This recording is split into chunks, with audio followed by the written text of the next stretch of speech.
Páginas cotidianas. Páginas cotidianas. Com Dirce Becker-Delvin. Dirce, para variar os homens falando em futebol, né? Bom dia. Bom dia. Bom dia, Dirce, mas do Luizito Soares, né, que fez 3 ontem. O homem fala de futebol e mulher, ou de cervejada. Já viu isso? Olha só, 2 temas. Ou churrasqueada. Ou churrasqueada. Churrasco, bom chimarrão.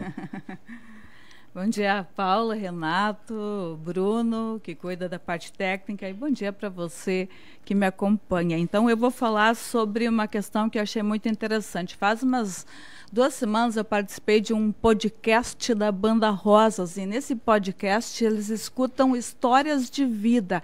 E a história é contada, de certa forma, perguntada, de certa forma, numa ordem cronológica.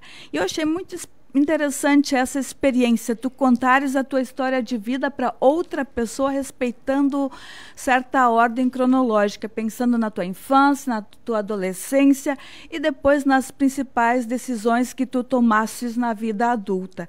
E eu fiquei pensando que é uma oportunidade de olhar de fora para si mesmo, é como se a gente saísse de cena e se reparasse. E não tem como lá pelas tantas a gente se fazer essa provocação. Se eu soubesse aos 20 o que eu sei hoje, com certeza muita coisa eu teria feito diferente.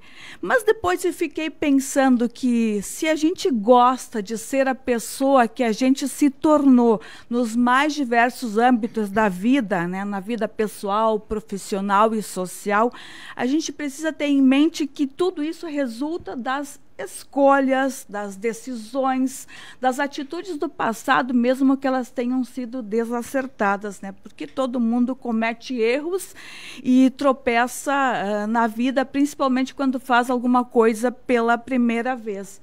E, claro, quando a gente olha para a história da gente, talvez a gente pode ficar, quando a gente olha de fora, assim, vendo uma ordem cronológica, aos 15 fiz isso, aos 20 aquilo, talvez a gente passe horas pensando nas atitudes estúpidas que teve lá pelas tantas, mas também pode concluir que teve muitas oportunidades de aprender com esses atrapalhos, ou talvez podendo trabalhar os pontos fracos ao longo da vida.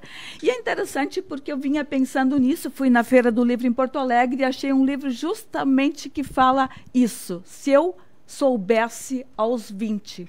A autora é a Tina Selig, ela é uma professora, uma neurocientista da Universidade Stanford, nos Estados Unidos. Ela escreveu mais de 20 livros sobre temas nesse sentido, que falam de relacionamento humano, enfim, na forma como a gente pode se tornar um profissional melhor, uma pessoa melhor. E eu gostei muito de uma parte onde ela diz o seguinte: sempre quando tu tomares uma decisão na vida, se tiveres dúvida, fica pensando em como tu vais contar essa história daqui a 5 anos. Imagina que no futuro tu vais contar isso para os teus netos.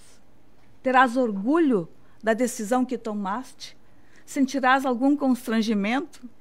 Então pensa sobre isso. Sempre quando fores decidir algo, te imagina contando isso para alguém no futuro. Eu nunca tinha pensado dessa forma, Paulo, vê só. Porque um dia talvez a gente termine nessa cena em que eu me vi num podcast falando a minha história e olhando de fora e dizendo, puxa, aos 20 eu fiz isso, né? Será que me orgulho de ter feito? Esse é um truque também utilizado para se assimilar conceitos e informações. Sempre leia ou pelo menos aprecie, tendo a consciência de que daqui a amanhã vai ter que explicar para outra pessoa o que você está tendo diante dos olhos hoje. E assimila com mais facilidade. É verdade, né? Pensando como um enredo. Uhum. Mas achei curioso, ela diz assim, construa agora uma história de que se orgulha de contar mais tarde, vale para cada um de nós. Ou que vai ser colocado na lápide, né? Depois que partirmos dessa.